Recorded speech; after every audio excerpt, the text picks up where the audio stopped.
undeva în România celui de-al treilea mileniu.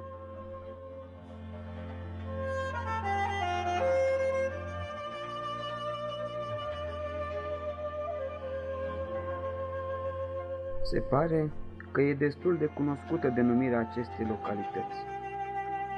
Nu pentru că este vreo stațiune turistică, căci nu este, deși are un pitoresc aparte. Nici pentru vreo virtute economică, că nici de acestea nu are. Și totuși, aici este locul în care s-a întâmplat ceva. Oamenii acestui sat au răspuns chemării divine la solidaritate cu semenii lor aflați în nevoie și o lume întreagă asistă astăzi la un adevărat miracol. În 1990, preotul acestui sat, părintele Nicolae Tănase, s-a hotărât să lupte alături de poetul și senatorul Ion Alexandru pentru drepturile copilului nenăscut. Zis și făcut. Dar iată că o mamă ridică o problemă. Eu vreau să nasc copilul, zice, dar ce să fac? Nu știu părinții, nu am cu ce să-l cresc. Fără a se gândi la consecințe, părintele îi răspunde, nu-i nimic, ți-l creștem noi.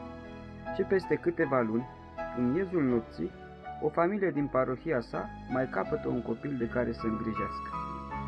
Apoi o altă familie, încă unul și încă unul. Apoi câțiva orfani, foști locatari ai căminilor comuniste, treziți la 18 ani și o zi pe stradă, cu o diplomă și bani pentru o săptămână. Apoi și alții.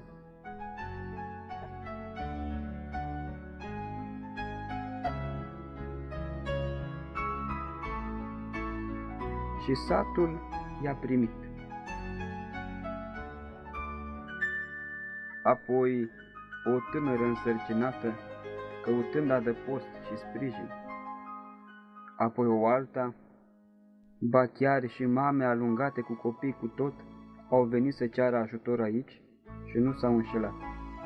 Și tot așa de 17 ani încoace. Au trecut peste 1000 de copii pe la noi, dar unii au plecat, unii au stat cu mamele lor o lună, două, unii au fost luați, poate mai mult de 1000. Cum a fost posibilă această simbioză între Provita și satul Valea Plopului? Dumnezeu știe, căci omenește n-aș crede că se poate realiza.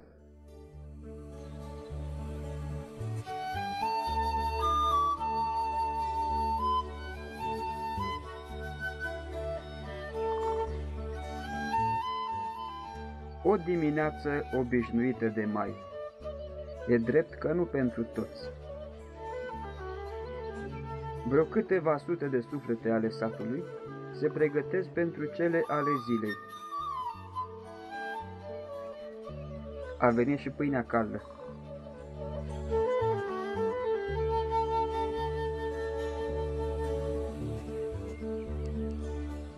O căruță a plecat grăbită după fân, în timp ce o femeie sosește cu laptele la centru. Copiii se îndreaptă grăbiți spre școală, în timp ce alții mai mari spre servici.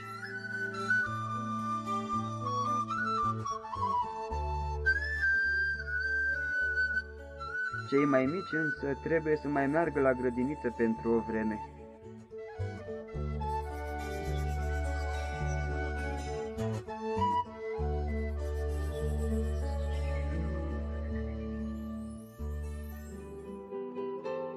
O zi obișnuită și pentru familia ceva mai mare a Provitei.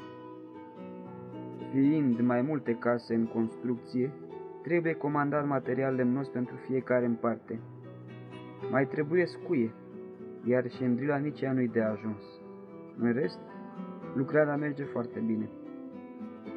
Probleme, nevoi, dificultăți sunt și astăzi destule. Ca să vă faceți o oarecare părere, multiplicați de câteva zeci de ori pe cele ale unei familii de români. De ce?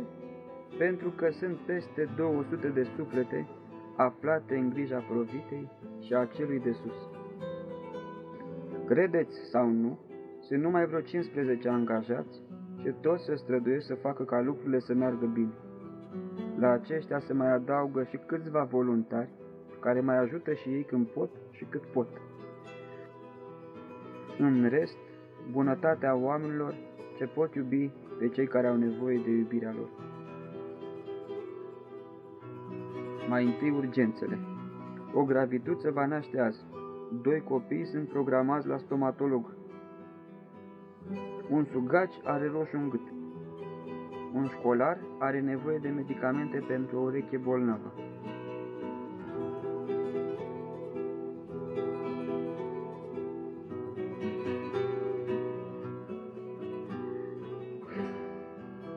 O familie are nevoie de sfătuire și eventual de sprijin.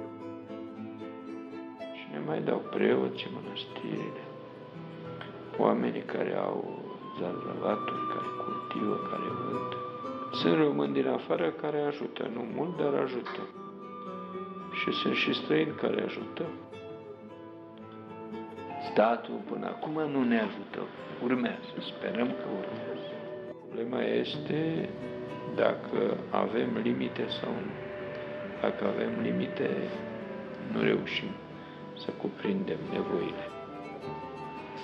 Trebuie să nu avem limite. Ajutorul nu trebuie să aibă limite. Există unii care au făcut mai mult. Există în județul Alba, în județul Cluj, la Craiova există preoți, un episcop chiar care a făcut mult, foarte mult. Noi o să rămânem așa în istorie ca am început.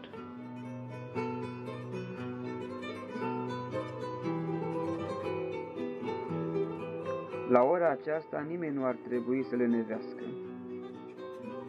Fiecare persoană, indiferent dacă e zdravănă sau mai puțin zdravănă, are stabilit o ocupație corespunzătoare.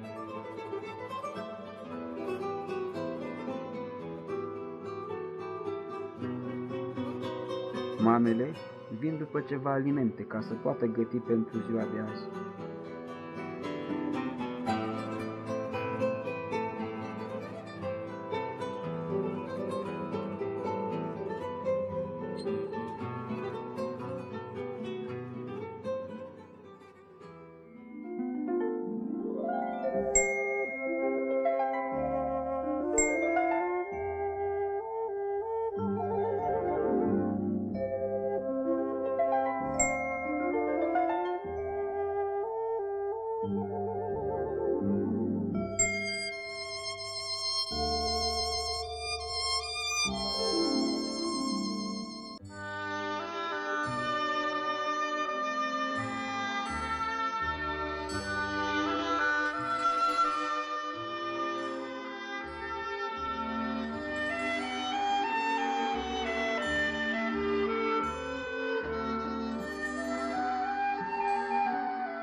Sunt culori de vechi renume, amintind după popor. Rost fi focul ce răzbat, inima plină de dor, pentru Sfânta Libertate, se cere viitor. Nu rămân, rămân voinic și ne-am teamă de nimic. România-i țara mea, drag, mie să trăiesc în ea. Bravo,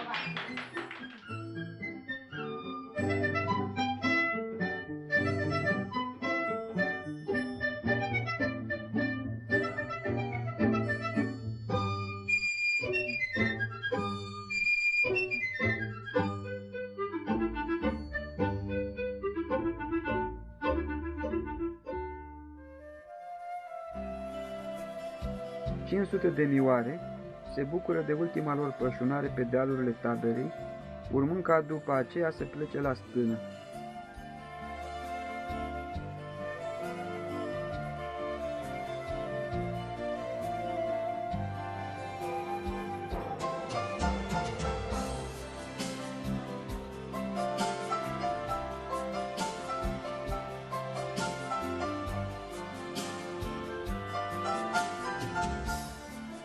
De ce se construiește așa de mult?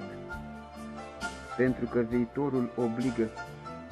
Toți acești copii și cei care vor mai veni, fără îndoială vor crește și vor vrea să-și întemeieze o familie.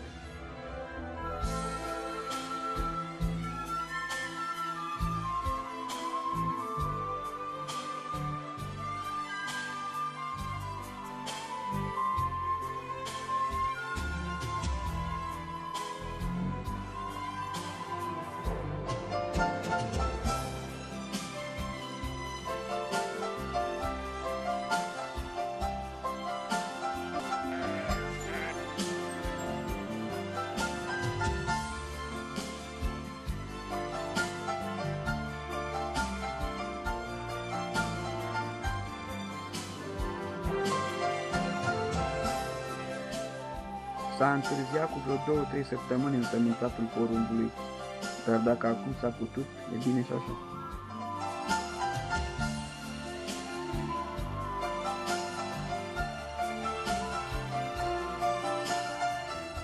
Mamele din sat vin după rechizite și după ceva încălțăminte eventual.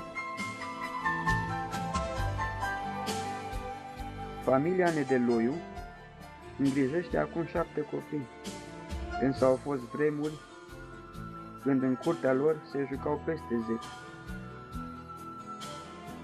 Dar s-au mai întors la părinții lor naturali, unii chiar și după 7 ani.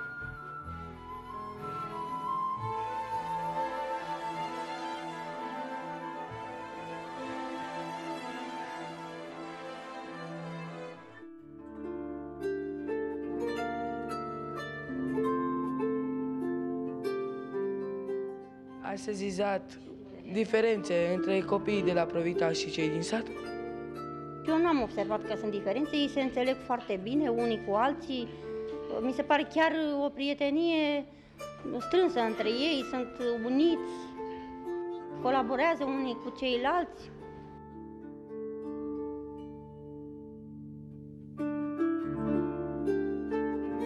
Doamna dirigintă, credeți că acest comportament al nostru, de multe ori necorespunzător, poate fi îndreptat? În principiu se poate. Chiar așa? Se poate cu o oarecare îngăduință, cu mult respect din partea voastră și o mare disciplină. Dar trebuie să fie ceva care v-a plăcut la noi. Într-adevăr, la voi am admirat foarte mult sinceritatea voastră și recunoștința. Ce fel de prietene? Păi, ca toate prietenele, vorbim despre toate cele, ne ajutăm, mai copiem la lucrări, ne vizităm, ne corectăm temele împreună, mai ne certăm, ca toate prietene, nu? Chiar vă certați? Normal. Cam ce prietenie. De adevăr, sunteți niște prietene foarte bune. Normal, nu? Probleme cu cartea sau cu disciplina sunt destule, dar cu oarecare înțelegere pentru trecutul lor dificil, se încearcă corijarea lor.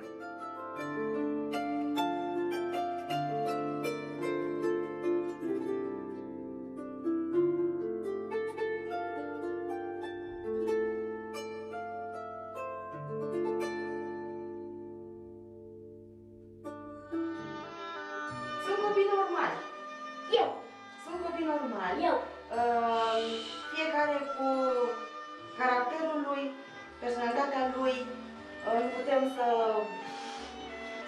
îi eșalonăm pe toți la fel. Fetițele sunt foarte cuminți, ascultătoare. Eu. Și tu, așa, și tu. Nicușor îți clipește foarte mult mintea, are potențial. Vasilica la fel este un model de băiețel cu minte. Ceilalți sunt puțin mai năzdrăvani, dar ne străduim să facem treabă bună împreună cu mămicile, cu care avem un dialog permanent și căutăm împreună soluții pentru educație mai bună pentru ei.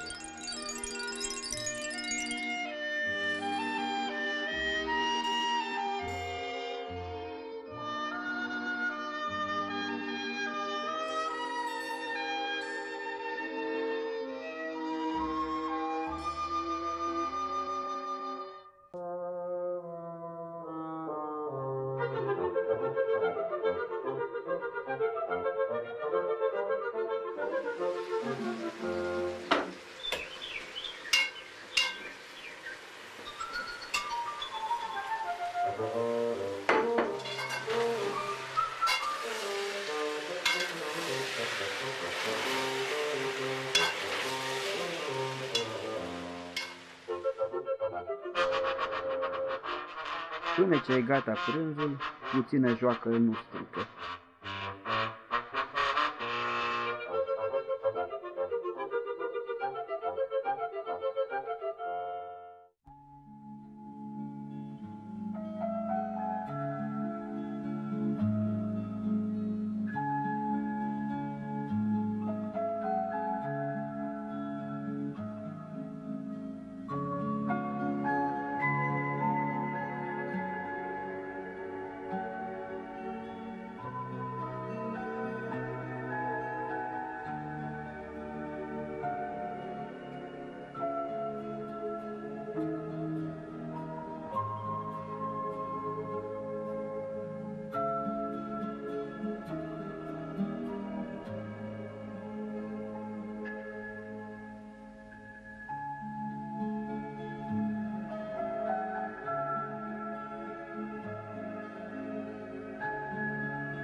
Noi, datorită celor 14 ani de experiență, am constatat că cei care ne dau, vin și ne mai dau.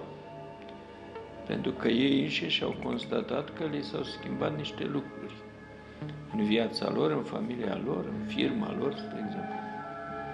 Și atunci revin. Să zicem că cei ce dau sunt destul de constanți, cu care prilej și mulțumim celor ce ne dau. Și noi putem mulțumi cu vorbe, însă Dumnezeu le răsplătește cu aspecte palpabile, dincolo de mulțumirea sufletească.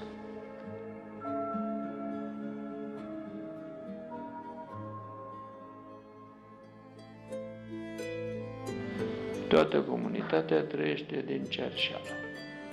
Cerșim într-un mod mai camuflat așa și trăim. De la mâncare până la bani, până la ceea ce îi nevoie.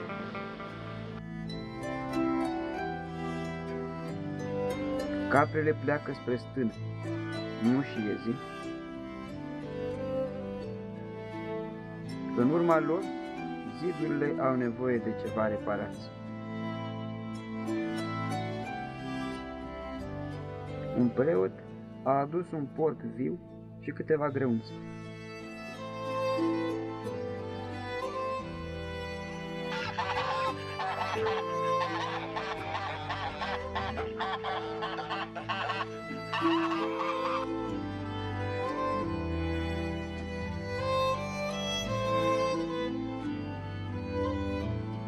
Pentru aceștia, de acum trebuie cumpărate tălâțe speciale.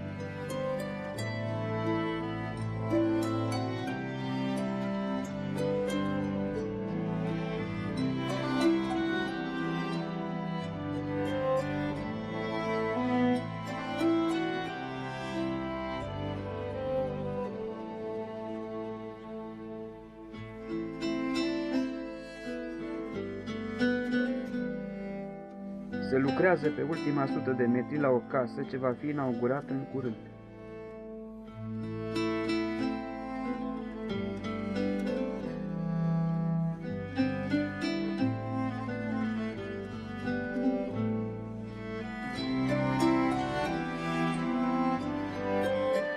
Vreo 2 mame vor să facă schimbări pe acasă.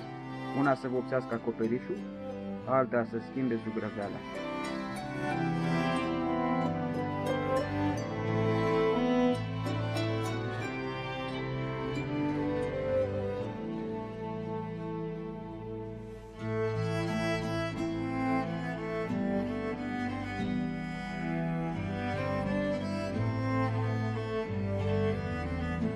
Acum 2 ani am venit aici la Valea Blocului pentru că rămâsesem cu cei 5 copii pe drumuri, iar părintele a fost un om foarte bun și ne-a primit, ne-a ajutat cât a putut și dânsul.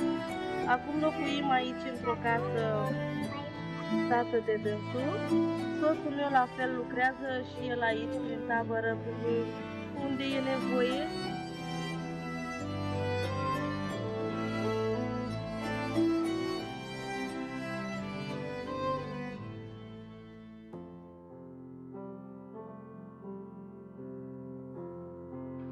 În ce privește influența făcută de către Provita, privitor la comunitatea locală, eu o consider în bine. În primul rând, în ceea ce s-a făcut în comună, mai precis în sate, în Valea Blocului și în Valea Scresii, am devenit cunoscut în țară și poate chiar și peste hotare. S-au creat niște locuri de muncă pentru oamenii din localitate, cât și din localitățile din împrejurime, în domeniul construcțiilor, cât și în grija și în educarea copiilor care fac parte din Asociația Provita.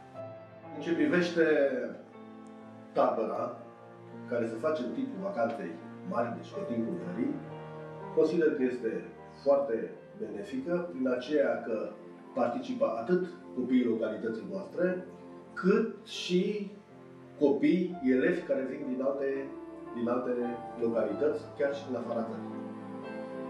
Între tinerii din asociație și tinerii localității noastre au început să se închege relații de prietenie. Mai mult, mamele asistate au ajuns, s-au căsătorit cu tineri din localitatea noastră. Deci rădăcinile încep să se cristalizeze, să se formeze pe raza localității noastre, între asociație și localnicii comunei noastre.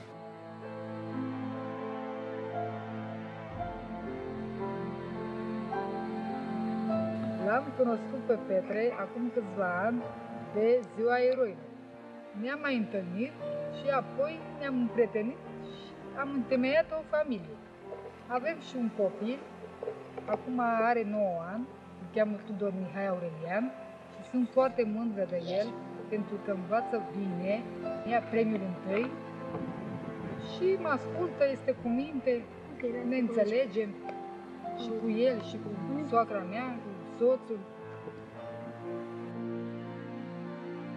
Părintele Tănase ne-a cununat și ne mai ajută cu alimente, cu îmbrăcăminte, cu rechizite, ce am eu nevoie, ce-mi trebuie mie și pentru copii și pentru familie.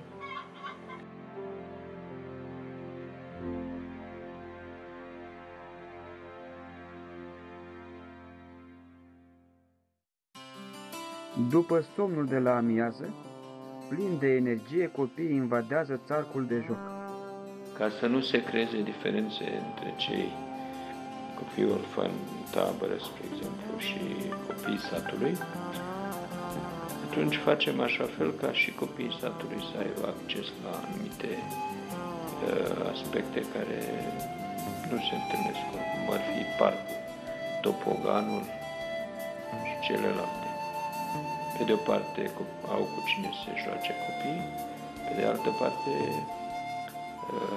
copiii satului nu sunt nedreptățiți, nu devin invidioși. Asta înseamnă că peste 10-15 ani e bine.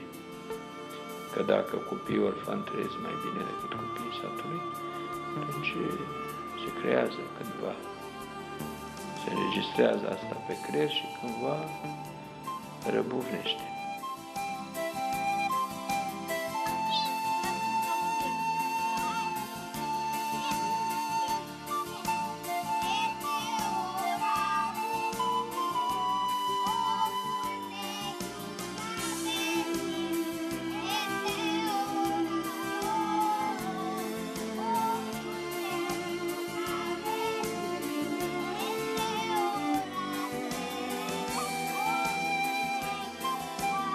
De odihnă și joacă au parte numai cei mici. În tot acest timp, o mulțime de lucruri s-au rezolvat.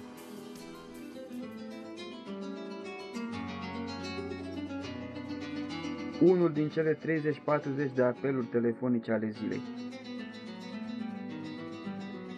Un liceu din Mizil l-a invitat pe părintele Tănase pentru a susține o conferință. Într-un an sunt peste 20 de astfel de solicitări ce vin din toată țara, iar părintele răspunde cu bunăvoință în ciuda efortului mare pe care îl depune pentru a fi prezent. O mașină utilitară expusă spre vânzare îl face să oprească. E bunicică, însă prețul e cam mare. În Ploiești, o firmă mică vrea să doneze plăci termoizolante.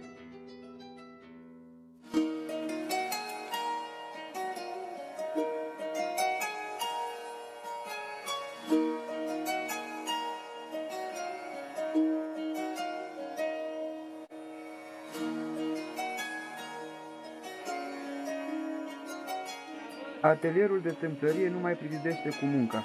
Lambriuri, stocuri pentru uși și ferestre, șipci pentru rigipți și alte cele.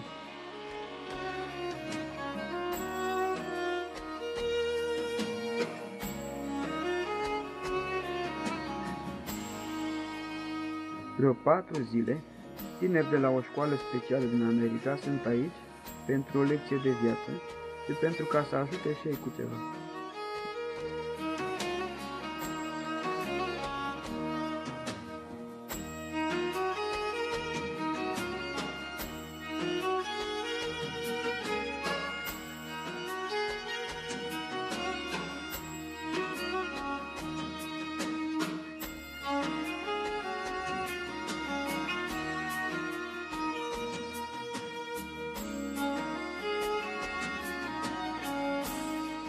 S-au strâns vreo 4 butelii goale. Trebuiesc bani pentru biletele de microbuz ale școlarilor, pentru motorină, pentru câteva cutii de vopsea, vreo 6 milioane pentru medicamentele oilor.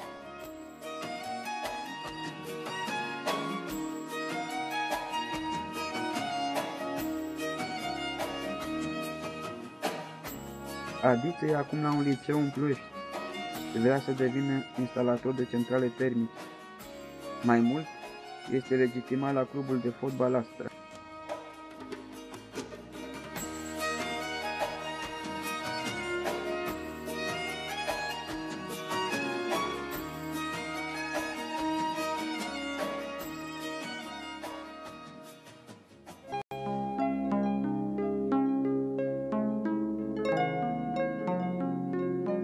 Copiii unei parohii din Bovițene, aflați într-o excursie, doresc să facă o escală aici, ca să aducă și ei câte ceva pentru copii.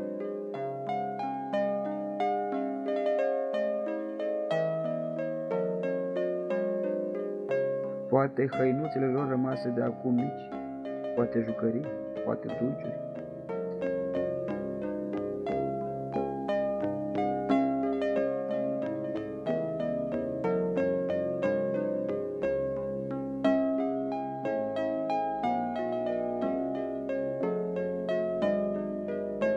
Vreo 7 copii sunt acum elevi de liceu, iar o fată studiază la seminarul de la Mănăstirea Pasăre.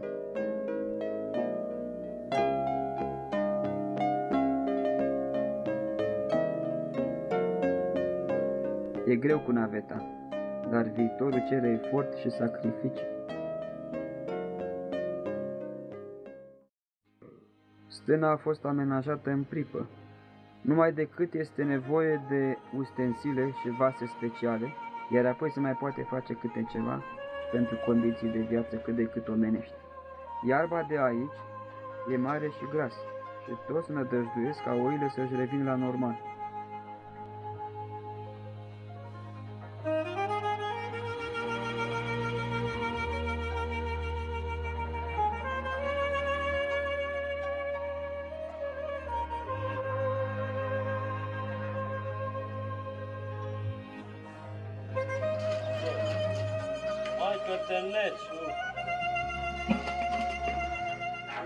Tu ești printre primii copii ai Provitei. Ai crescut în familia dânsului. Cum te simți? Foarte bine. Ca în familia mea. Mai ai frați, surori? Da, 2 surori și 2 frați. Sunteți mulțumit de fiul dumneavoastră? Sunt mulțumit. E ascultător, mă ajută la treburi, la animale, la coasă, la frașilă, la... De acum tornăm niște betoane pe curte. Am nădejde să fac om din el, dacă mă ascultă, la ajut și la ajut la nuntă, la casă, la... Vorbesc de și el rugătul de el.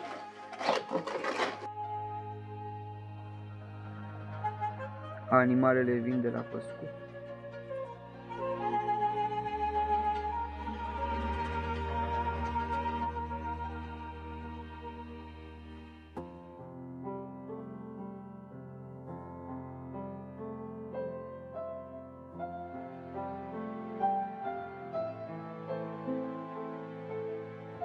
Ca în fiecare luni, Părintele vine să mulțumească lui Dumnezeu, Sfântului Nicolae și Sfinților Martiri Brâncoveni, pentru că și în săptămâna cea trecută au purtat grijă de toate.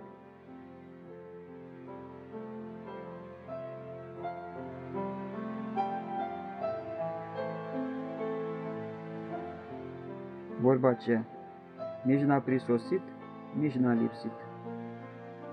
Din păcate, cam puține lucruri s-au strâns astăzi, ceva pește și câteva sacoșe cu jucării și rechizite.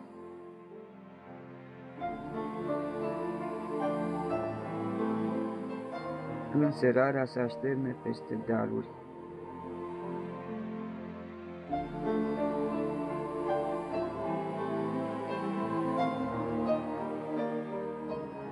Oamenii se strâng iarăși în sat.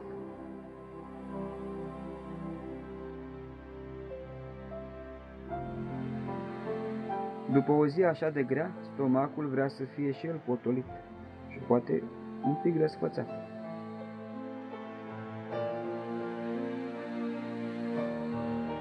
A fost așadar o zi ca oricare alta aici la Valea Plopului. Cu toate acestea, se cuvine adusă laudă Domnului, ocrotitorul tuturor, căci fără ajutorul lui eforturile omenești sunt insuficiente. Dar așa, ceea ce era de demonstrat a fost demonstrat cu prisosință, anume că, unde se mai află iubire de semeni, ea nu poate rămâne indiferentă, ci devine lucrătoare. Așa existăm noi. Însă ajunge zilei greutatea ei. Mâine va fi la fel, poate și poi mâine, și tot așa, atâta timp cât va mai exista iubire.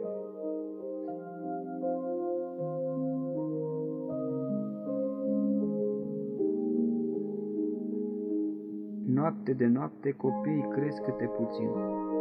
Mâine, poi mâine vor ajunge mari și poate vor mulțumi tuturor celor care le-au purtat de grijă, cum altcumva decât probând că tot efortul a meritat.